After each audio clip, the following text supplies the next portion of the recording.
Welcome back to the channel. Today we're taking a look at 5 cruiser motorcycles that dealers are currently having a hard time selling. Number 5. The BMW R18. The BMW R18 looked like it was set up to be a huge success thanks to its old-school cruiser design, massive 1,800cc boxer engine, and the precision engineering Germany is known for.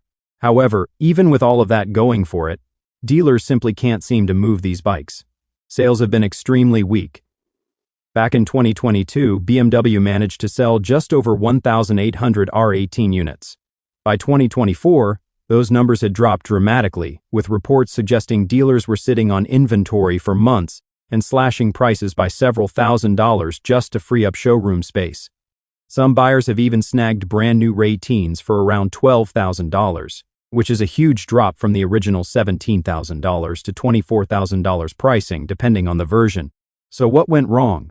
For starters, BMW went straight after Harley-Davidson territory, but American riders weren't convinced. While the engine size is impressive, it produces only about 91 horsepower and delivers noticeable vibration. That's not exactly what many cruiser fans are looking for.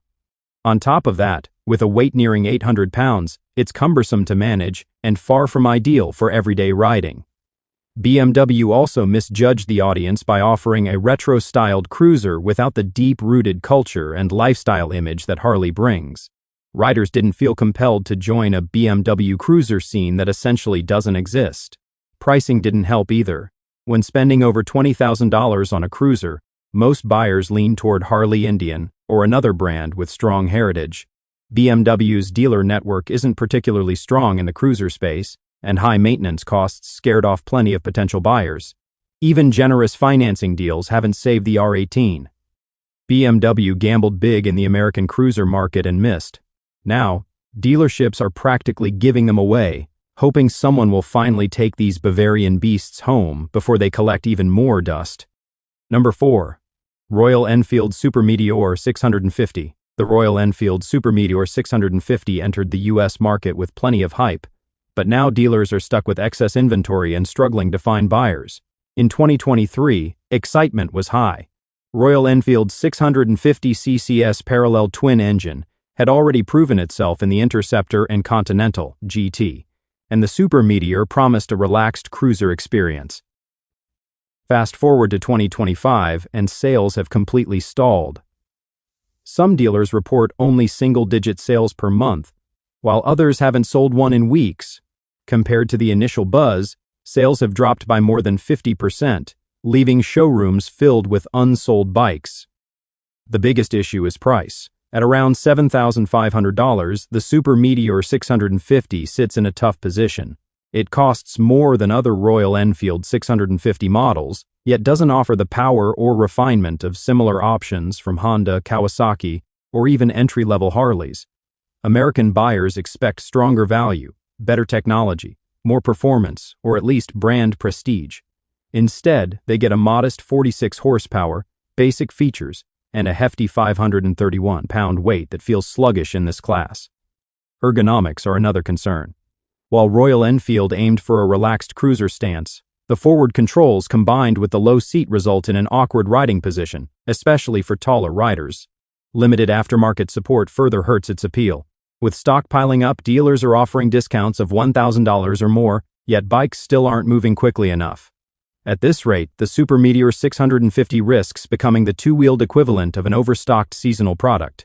Good on paper, but stuck on the sales floor. Number 3. Harley-Davidson Nightster. The Harley-Davidson Nightster was supposed to be a bold, new direction.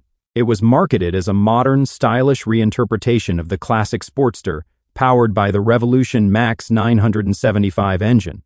But instead of flying out of dealerships, it's been sitting there. Sales have been underwhelming. In 2022, Harley sold roughly 3,500 Nightsters in the US. By 2023, that number dropped below 2,500. And in 2024, dealers might have better luck selling used air filters. So what went wrong? First off, the price. At $13,000, the Nightster targets younger riders, but that's a tough sell when used Sportsters can be found for half the price, and a brand new Indian Scout 60 costs less.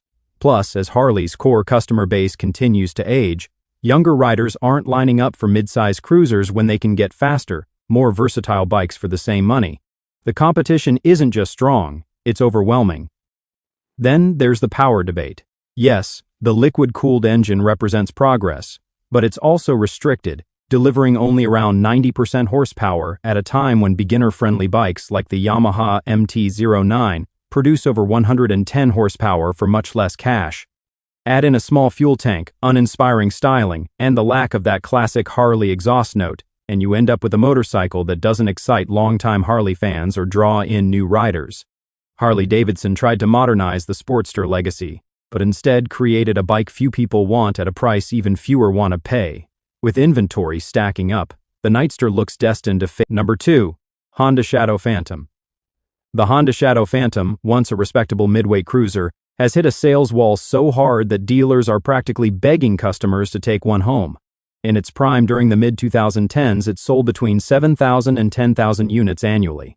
Today, Honda is lucky to move 2,000 a year. What caused the decline? Pricing is a major factor. At around $8,000, the Shadow Phantom sits awkwardly in the market. It's more expensive than beginner cruisers like the Rebel 500, yet lacks the technology, performance, and modern features offered by competitors from Harley-Davidson, Indian, and Kawasaki. Honda sticking with an air-cooled 745 CCS V-twin, paired with fuel injection that behaves like carburetors, doesn't help. In 2025, riders expect liquid cooling, ride modes, and TFT displays, not a bike that feels unchanged since 2010. Competition also plays a role. The cruiser market is shrinking, and remaining buyers want either big V-twins or stylish modern retro machines. Meanwhile, Honda's own Rebel 1100, for just $1,600 more, offers double the power, an optional 6-speed DCT, and far better resale value.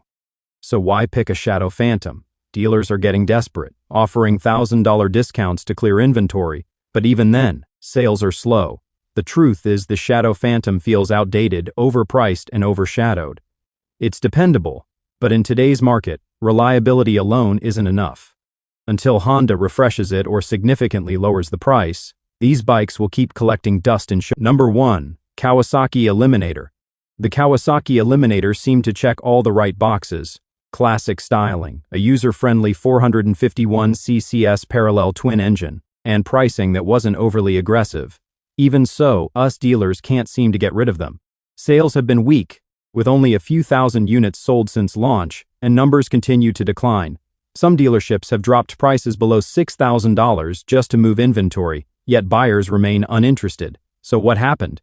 The Eliminator sits in an awkward niche. It's not powerful enough for experienced riders, but it's also not cheap enough for true beginners. Its main competitor, the Honda Rebel 500, outsells it by a huge margin thanks to Honda's stronger reputation in this segment, and a loyal following. Economic conditions don't help either. Rising living costs have made buyers rethink discretionary purchases, and motorcycles are often viewed as non-essential.